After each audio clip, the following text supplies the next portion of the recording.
Oke, ciao. Haha. Kita kembali lagi ya.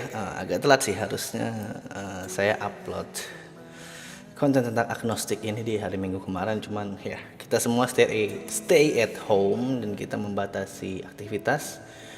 Jadi saya baru bisa upload di hari ini atau seminggu setelah saya upload lagu terakhir saya, Tuhan Kemana, harus dicoba didengarkan.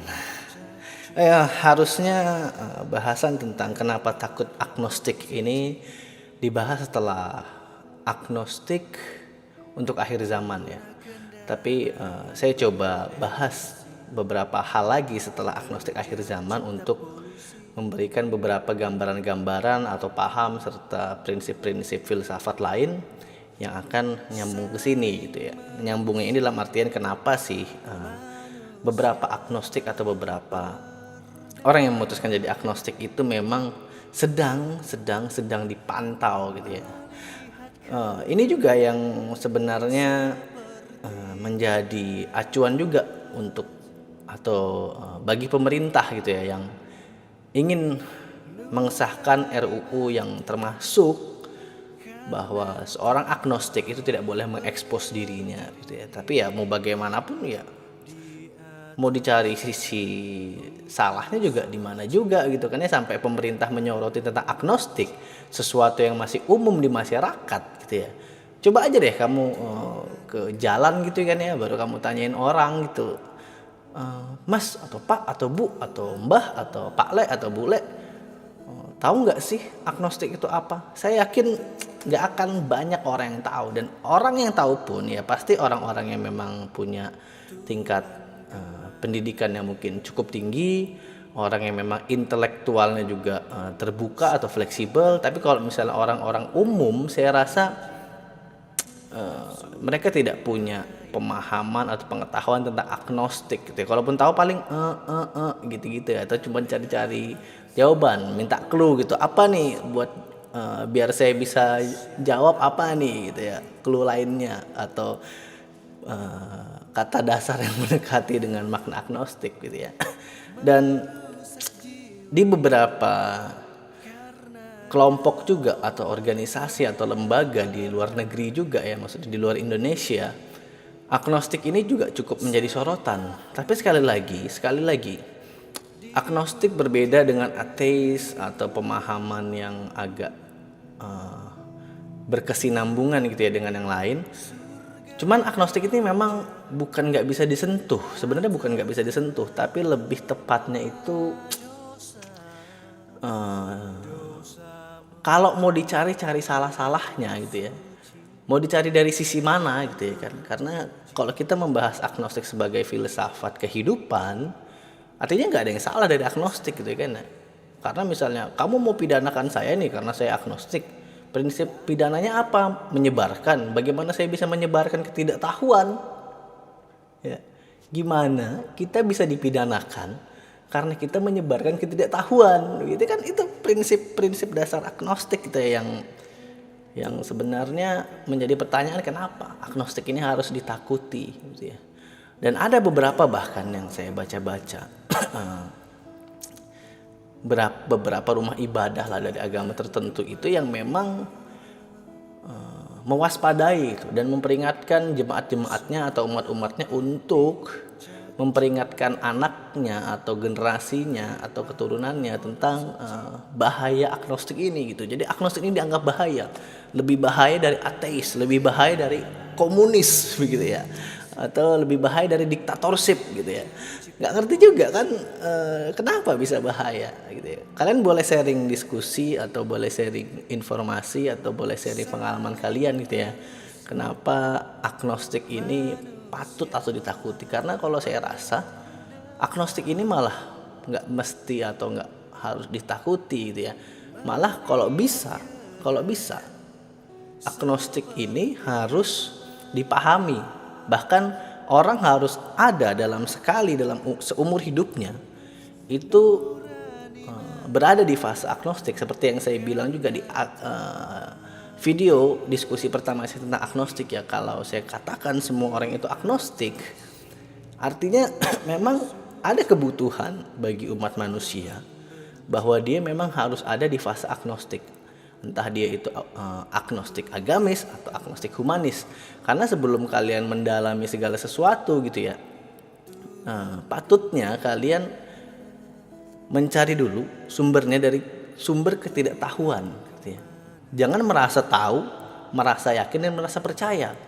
Salah satu contoh nih, sekarang kan kita lagi ada di pandemi ya. Kita ada di era waktu pandemi COVID-19. Saya juga kemarin sempat bahas agama takut corona. Ada beberapa prinsip-prinsip gitu ya yang untuk menanggulangi atau untuk mengurangi atau untuk menghilangkan atau untuk memberi efek yang baik bagi pandemi ini agar menghilang, yaitu adalah vaksin. Dan ada beberapa ahli agama yang melarang vaksin gitu ya, atau bahkan mengharamkan vaksin gitu ya.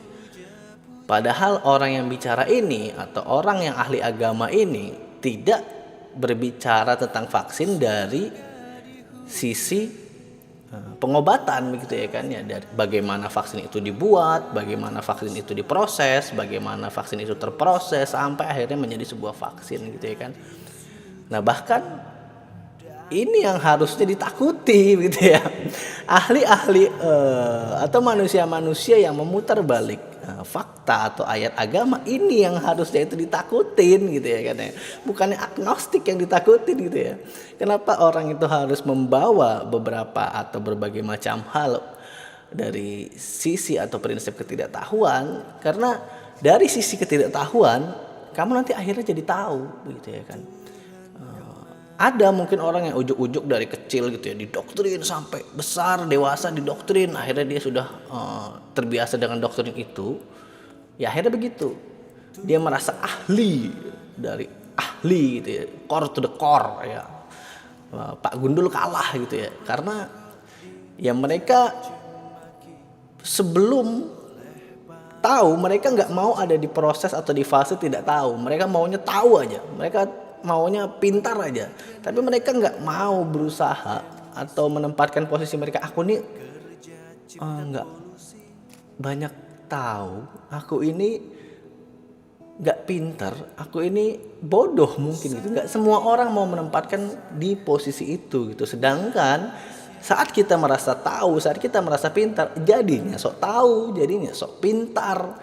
Akhirnya asal bicara tentang tafsir-tafsir yang memberikan ketakutan-ketakutan bagi umat manusia gitu ya kan. Nah, saya berbicara tentang agnostik agar orang-orang ini paham gitu bahwa agnostik atau sifat dasar filsafat agnostik ini ada di seluruh diri manusia gitu ya. Karena ya sekali lagi kita berbicara tentang prinsip ketidaktahuan, artinya semua manusia tidak akan menjalankan kehidupan menjadi orang yang tahu-tahu sudah tahu banyak hal gitu kan, enggak gitu. Dari kamu dilahirkan, kamu didoktrin sampai akhirnya doktrinmu mungkin bertentangan dengan hati dan nuranimu gitu ya kan. Akhirnya kamu merasa kayaknya sebelum aku bicara dari doktrin yang sudah didoktrinkan keturunanku gitu ya, kayaknya aku harus cari tahu banyak hal gitu ya. Karena sekali lagi, bukan ketidaktahuan yang harusnya ditakuti, tapi orang-orang yang merasa tahu banyak hal dan ternyata merasa tahunya adalah sok tahu. Ciao. Merusak jiwa karena nyawa tak berharga,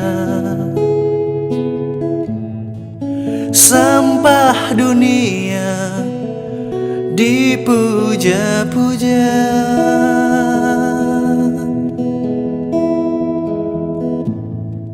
surga dihujah atas nama dosa.